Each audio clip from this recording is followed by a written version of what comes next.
What's good, YouTube? It's your girl Leela here, and I know it's been forever, and there ain't no excuse for it.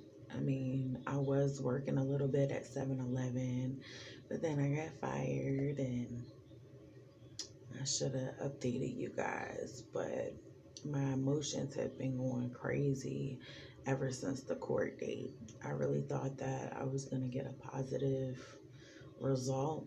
I thought, hey, it's 2020, it's my year. I'm going to see my babies. I haven't seen my kids since January 10th of 2018. And I just thought that, hey, I spent all this money on this attorney. I'm going to prove to this judge that I love my kids, that I miss my kids. But he pretty much just called me a stranger, that I'm just an average Joe coming into the courtroom asking for visitation. And it was almost humorous to him, as if I didn't carry these children inside me for 9 months, or if I didn't help raise these kids. Like, it's so amazing to me that he just thinks that a mother would just give up so easily. And I just wanted to scream to the top of my lungs and was like, look, I ain't no junkie bitch. Like, I'm gonna be here.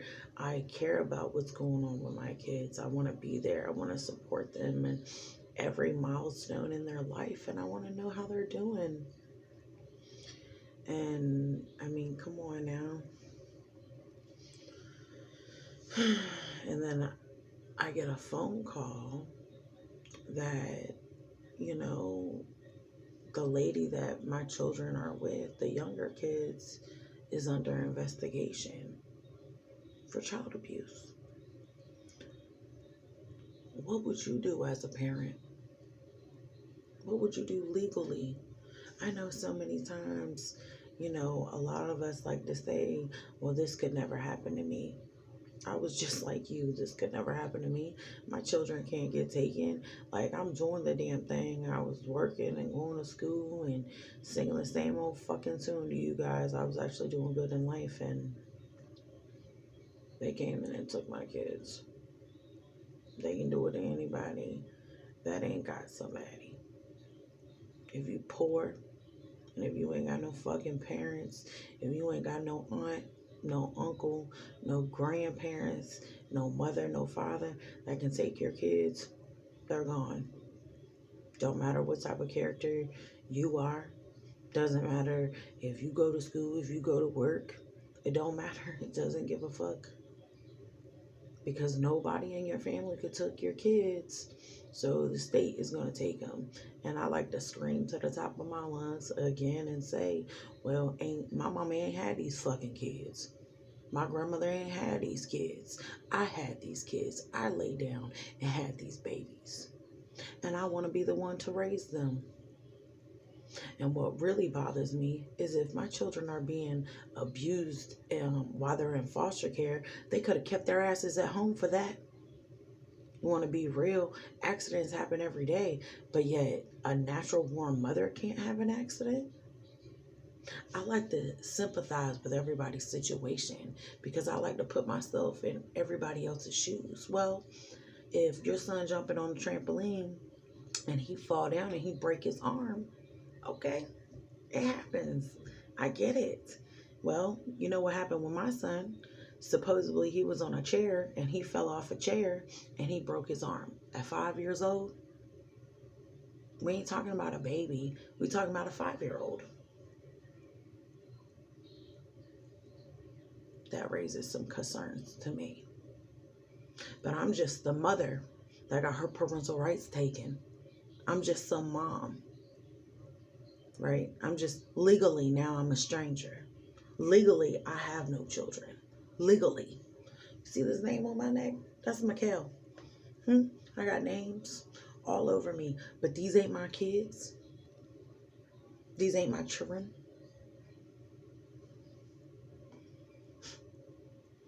So all this money come and money go. Anybody that knows me knows that I don't give a fuck about money.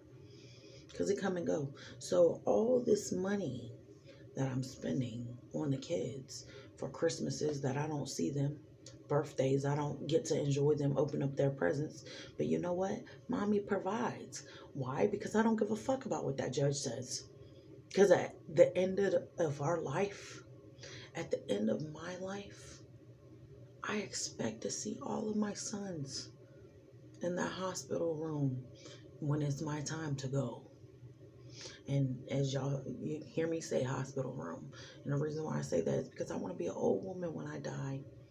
I don't want no tragedy to happen to me. I don't want to get killed. I don't do drugs. So of course I'm not going to OD, but I don't want anything to happen to me that's happened to everybody else that I know. I don't want a tragedy. Mom was old. She was sick. It was her time to go.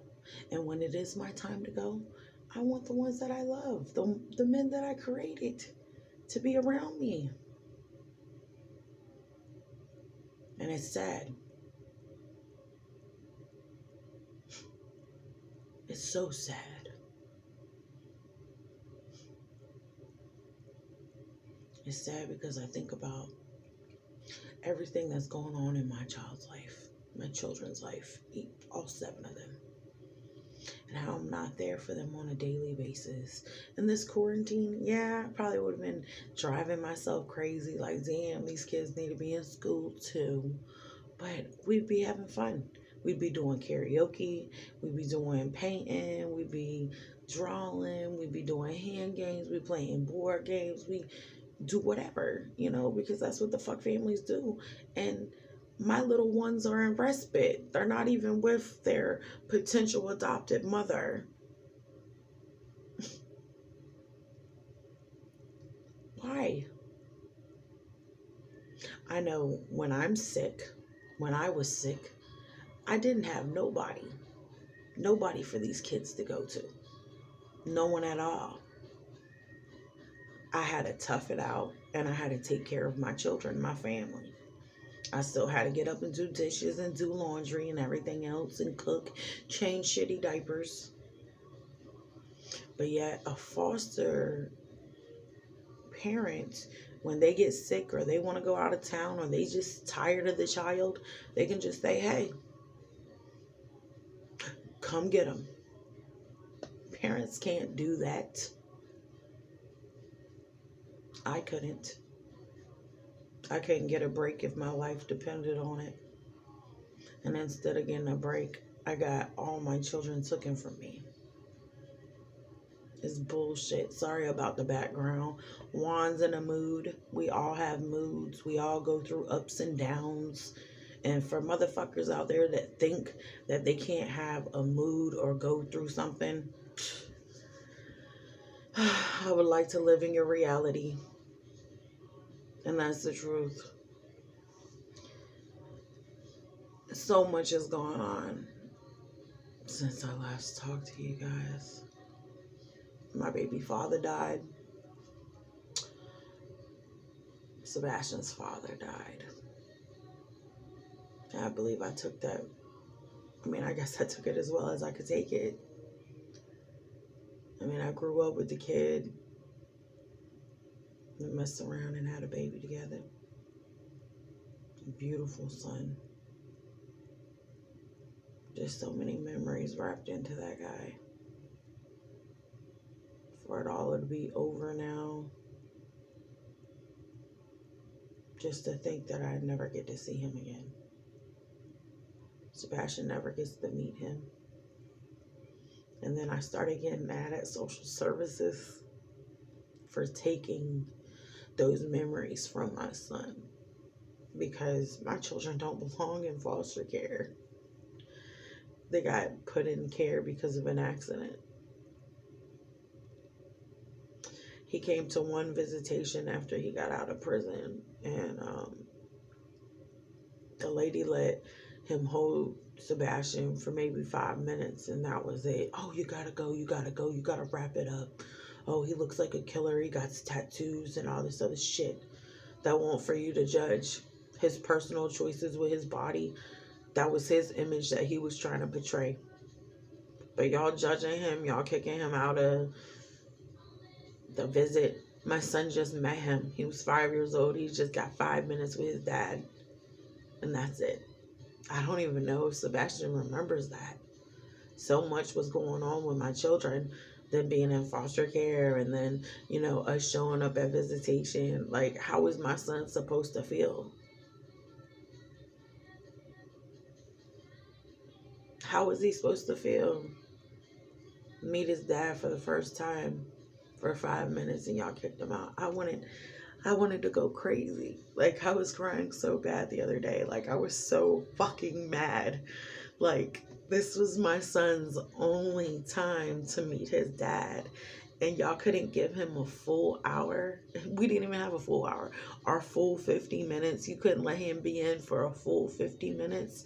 That was his first time meeting his dad. Now he'll never see him. Never see him again. And it kills me. It fucking kills me that's it. Because when I was 6 years old, I met my dad. And then a few years later, he killed himself. I never saw him again. Harry's parental rights were terminated while he was in prison. How is that even legal? He didn't even do anything. He had nothing to do with the case. But his parental rights were terminated. Harrison's parental rights were terminated. They had nothing to do with the case. I don't fucking get it. I don't get it. I'm trying hard not to cry. I'm trying to keep myself together because I know y'all are tired of seeing me cry up on these videos. But it's life. And life is extremely fucking painful. Especially my life. That's why I try to enjoy the days that are good. This shit sucks, yo. It really sucks. I feel like I'm living in a hell, man. And it's all inside my head. I just think that all of this could go away if I just have my kids. Like, ain't social services tired of me? Don't they know that I'm not going to give up until I die? Like, don't they know for the next 15 years until Valentino is 18, I'm still going to be popping up? Hello, me again. Hi. Like, I'm sick of this shit. Like, what did they think when they were coming in my house to take my kids? What the fuck were they thinking? That I was just going to roll over and say, I ain't going to fight for the boys this day or this week or this year. It's an fucking going battle. I just now stopped crying every day. May 2nd or May 1st, whenever you want to call it, will be 5 years. And I just stopped crying every day.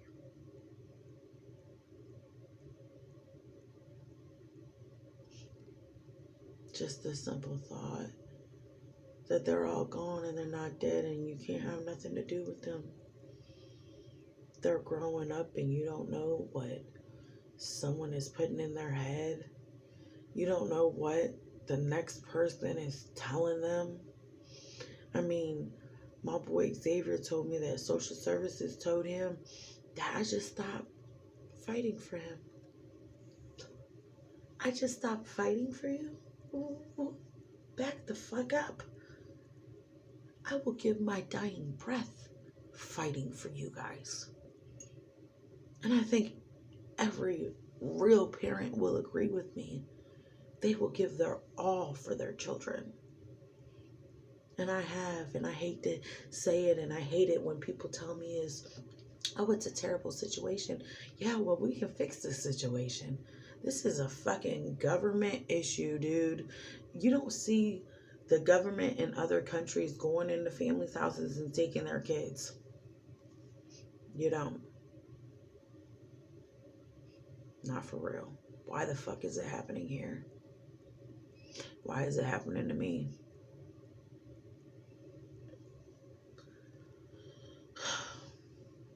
Just to think when I was 24 before my brother died, before all this shit happened. Like, I wouldn't dream of having these issues. Police killing my brother. My children being taken by the social services. My baby father dying. I could have never predicted this future. Not even on my worst day, I would have ever pictured any of this for any of us. But it happened. What are you going to do? Mask your feelings with drugs and alcohol? Become another statistic? Hello, already there. All you can do is pray and give thanks to the Lord for what we have left in this life and for everything and everybody that He's given us along the way. People expect me to be bitter and to be fucked up and to be mean. I'm actually one of the nicest people you'll ever meet in your fucking life. I'm so nice because I've been there. I know what it's like to be fired. I know what it's like to be homeless. I know what it's like to worry if your lights are going to get cut off. I know what the fuck it's like to starve. I know what it's like. And as a child, I knew what it's like to be raped and to be abused. Because I lived it. I endured it every motherfucking day. And we like to tell ourselves that tomorrow will be better. And it might be. But then there's those days that are unexpected, that are full of tragedy and regret and hate and anxiety and despair. And that's when we all got to give it to God. Even on our good days, give it to the Lord. I like to think about Jesus a lot and everything that He went through. And I said it here and I'll say it there and I'll say it a little bit everywhere. And it's crazy, but what makes me feel good and put my life into perspective is that Jesus knew what was going to happen to Him when He was being crucified. And He prayed to God anyway. He prayed. What makes me better than Jesus? I stay prayed up. I stay prayed up. I pray all the time, especially for my kids. I want them to know what a mother's love is like. Something I never had, you know. I used to tell them all the time, I love you. Good morning. Buenos dias. Hi, papi. I love you. Every fucking day. Those words don't really come out my mouth anymore. And it's sad. Because ain't nobody gonna love your kids like you're gonna love them. Ain't nobody gonna treat them like you're gonna treat them. Ain't nobody gonna give them sweet little kisses like you do.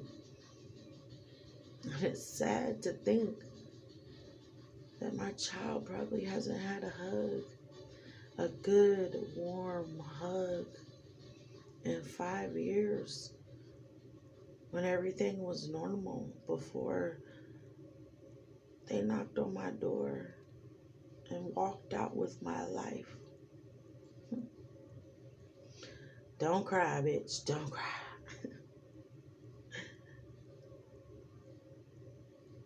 But it's like,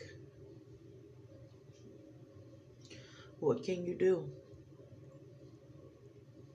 I wish we could turn back time. I wish we could freeze it on the best days and just relive them for eternity. You know? But time doesn't work like that. I'm trying so hard not to fucking cry, y'all. It's just I've been through so much this week. You know, March 16th, you know, is when my mother, she died. And for years, they had told me that two men that came in the house and they beat her and she died. And then I just recently found out not long ago that she died because of a heroin overdose. And she was in a coma for 3 days, and then they had to let her go. And then back in 2012, a guy named Brian Smith came into my cousin Eddie's and Kathy's trailer in Newport News, Virginia, and he shot them both March 16th, 2012. Yeah, that was sad too. Shit, the last time I saw Eddie, I just had Sebastian, and I was so happy because he was so beautiful and he was healthy and perfect. 10 toes, 10 fingers. And I brought him over to see Eddie, and I was like, oh, look, Eddie, look how beautiful he is. I had another son, you know. And he told me, he was like, you know, your mom would be so proud of you. You know, you're not on drugs. You work when you can. You're trying. You know, you maintain a place. You maintain a car, you know. It was hard. And I was like, thanks. And then he said to me, he was like, what are you trying to have a baseball team? And I was like, nah, I'm building a cult. And we laughed, and he drove off on his tractor, and that was it. And what's really sad about all of that is that my cousin Kirsty is the one that found their bodies, and she was only 13 years old, and you know, she said that the dog was covered in blood, and it was just bad. Yeah. So to speed up, 8 years later, March 16th, 2020, my baby daddy's going to work, and he's in Gloucester, Virginia, about to do some tree service. You know, he got there about 6:30 in the morning. Well, he's trying to get there. It's about 6:30 in the morning. And he crashes his new 2020 motorcycle. A girl hit him, and he flew about 20 feet.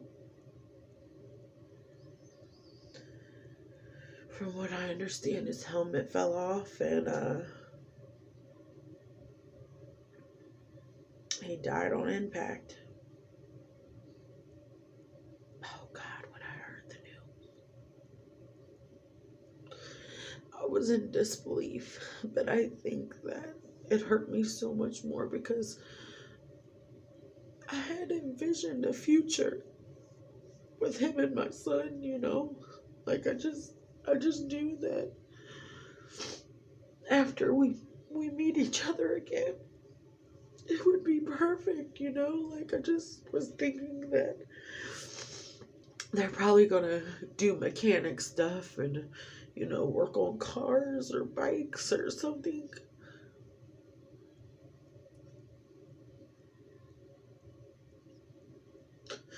And I'm mad at social services because we didn't deserve this.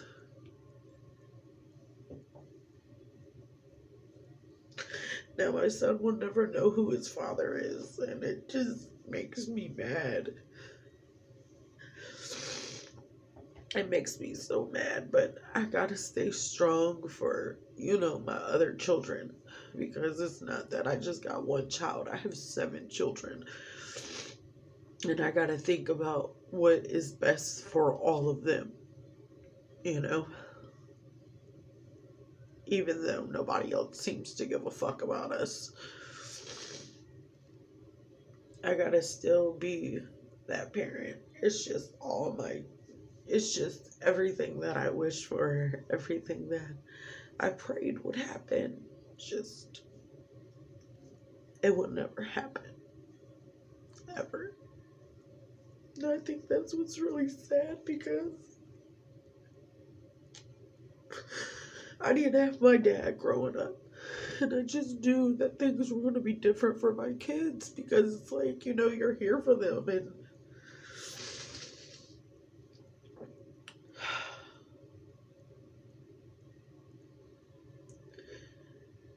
this shit just really fucking sucks. It really does.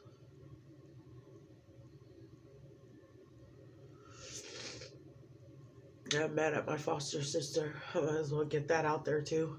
I'm like, to the point where I'm ready to throw away the whole 20 years of friendship.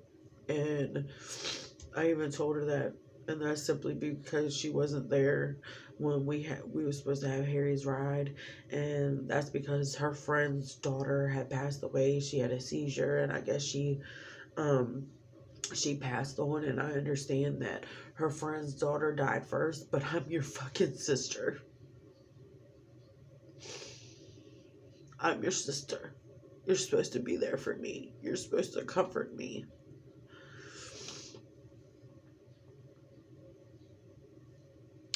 And I think it sucks because me and Harry were friends. You know what I'm saying? Even a few years ago, when he got out of prison, I tried to work it out with him because social services wanted me to leave one. So I actually started dating him again for a little bit, for just a little while. And after he wrecked my truck, fucking, he started messing around with this other female, and I caught his ass at a party. And one thing that I don't tolerate is disrespect. And I felt like he was disrespecting me, so I went up to him with a bottle and I cracked it upside his head 3 times. And his blood just started spewing out his motherfucking head. And he was mad as shit at me. He was so pissed, but I was mad too. I was hurt. And I felt more disrespected than anything. And you ain't about to disrespect me in front of a bunch of people. So I fucked his ass up. And his mom was mad as shit at me. She wanted me to go to jail. I knew with my record that I'd probably be going in for 4.5, 5 years, to prison. And, Harry had called me one day and he was like, I can't do that to you. I just spent 4.5 years in prison. I won't ever do that to nobody. And he was like, I know you was mad and I know you ain't got nobody. And that's just what's fucking pissing me off, is because, like, he understood me. Like, even though, like, I fucked him up, like, blood was spewing, you scared the shit out of me. What's wrong?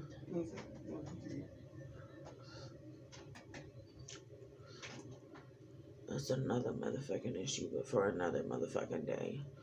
And what's sad, I tried so hard to be with him because of the kids, because I know it wasn't his fault about what happened with the baby. Although I do like, when I'm mad as shit, I like to fucking blame him. But I know it wasn't his fault. You know what I'm saying? Like, it's just going through a lot.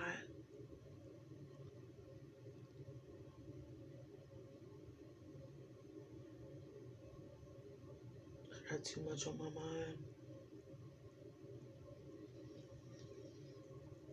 I guess I'm trying to say a lot in such a short amount of time.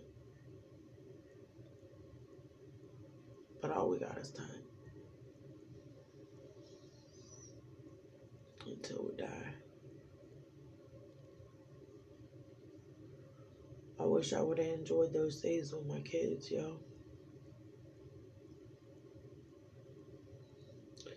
If I would have known that I was going to get my kids taken, I would have made some better memories.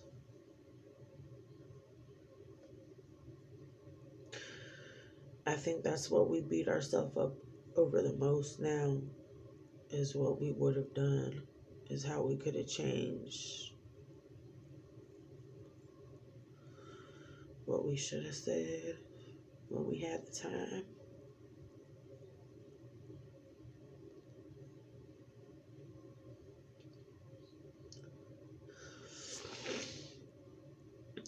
There's never enough time.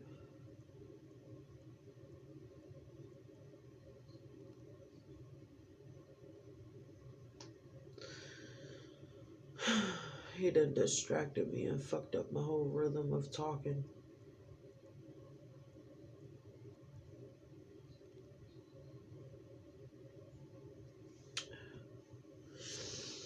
Look how long my hair's getting.